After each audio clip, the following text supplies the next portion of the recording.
The name George comes from Greek and it means earthworker, a farmer.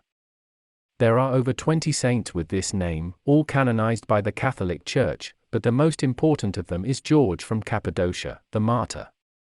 George is one of the 14 holy helpers for the Catholics.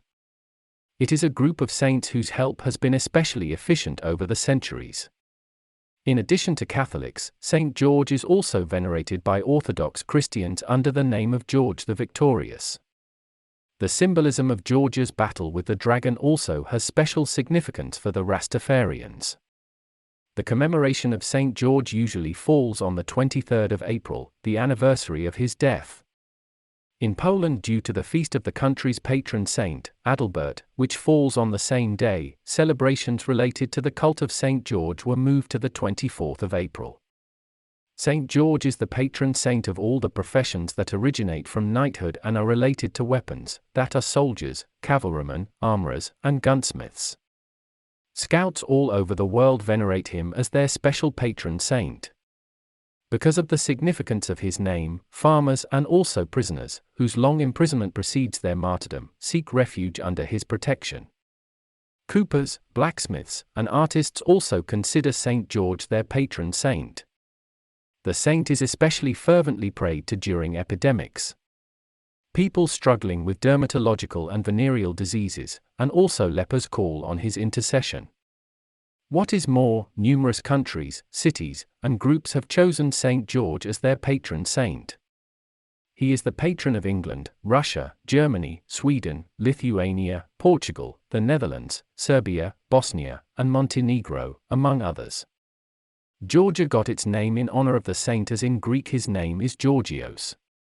Moreover, the cult of the saint is particularly strong in Ethiopia. Also, Catalans and Palestinian Christians consider him as their patron saint. Among the cities which have incorporated the figure of Saint George, Indiana, their coats of arms are Naples, Moscow, and Beirut, and in Poland, Nowy Sącz, Milicz, and Gokszalkowicz-Zdrój. The cross of Saint George, a red cross on a white background, is also very popular in heraldry. It is incorporated in the flags of many countries, such as the Great Britain and Georgia. In the Middle Ages it became the symbol of the Crusades. Saint George lived at the turn of the 3rd and 4th century, which was a time of increased persecution of Christians by the Roman emperors who wanted to suppress the new religion that preached peace, love, and equality. We do not know the exact date of George's birth. But we do know that it took place in Cappadocia, a geographical land in what is now Turkey. His parents prayed for a son for a long time, and eventually they were blessed with him in their old age. They instilled a fervent faith into the child because they had experienced a conversion to Christianity. George's father Gerontius was a Persian and his mother Polychronia was a Jew. Therefore, they were immigrants in Cappadocia.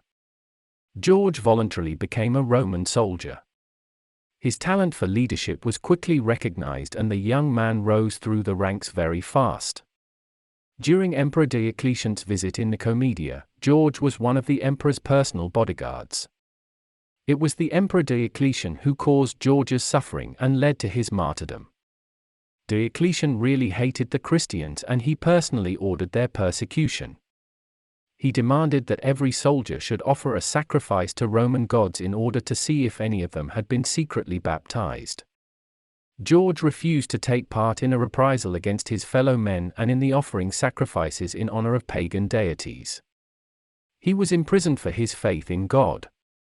Unfortunately, in those days the love for torture was very strong, so the saint was subjected to the worst of torments. Several times during tortures it turned out that George was blessed with God's grace. The knife and nails wounds healed instantly, leaving no trace.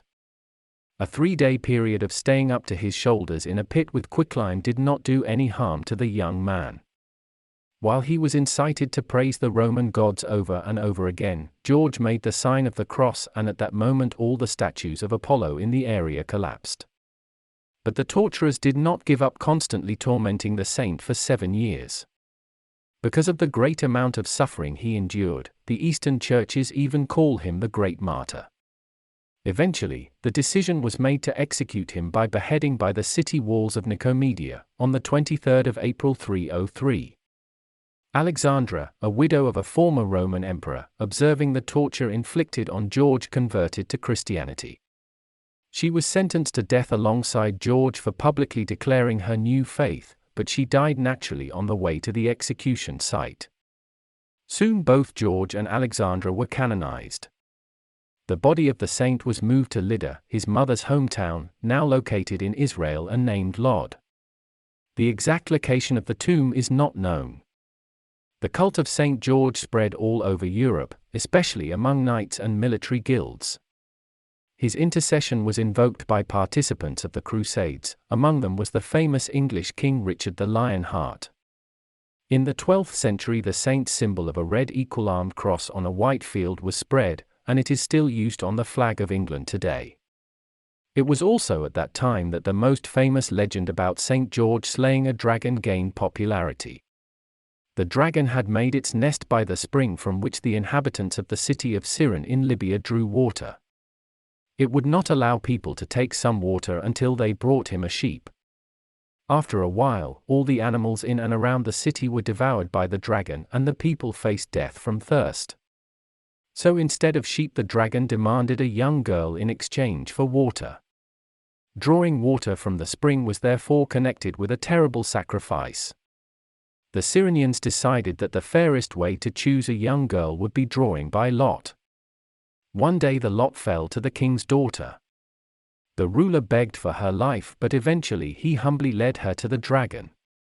Then suddenly St. George appeared on horseback with a lance in his hand, and he attacked and defeated the dragon. He did not demand any payment from the grateful townsfolk and their monarch. The story of the fight with the dragon was part of the Golden Legend, the first collection of hagiographies written down by Jacobus de Varagine, the Archbishop of Genoa, in the 13th century. The legend is an allegory, and it depicts a battle between a knight of God without a sin and the forces of evil. St. George is one of the 14 holy helpers. These are saints whose intercession is believed to be particularly effective, especially against various diseases and also related to miraculous healing. Most of them died a martyr's death during the persecution of Christians under the Emperor Diocletian, as did George. Until today, the cult of the saint is worldwide, and numerous countries, cities, and communities have chosen him as their patron saint. There are many churches and temples dedicated to St. George. The most famous of them are in Israel, Georgia, and Ethiopia. In Poland, the remarkable churches of St. George are in Poznań, Torun, and Sopot. The symbols of St. George are a lance, a shield, a defeated dragon. The lance is a weapon with which George slew the dragon. In legends, the lance is called Ascalon after the Levantine city of Ashkelon, today in Israel. The shield symbolizes the god's protection over the fighters for a just cause. The defeated dragon is a figure from the allegorical story of the victory of St. George, the fighter of God, against the forces of hell, symbolized by the dragon.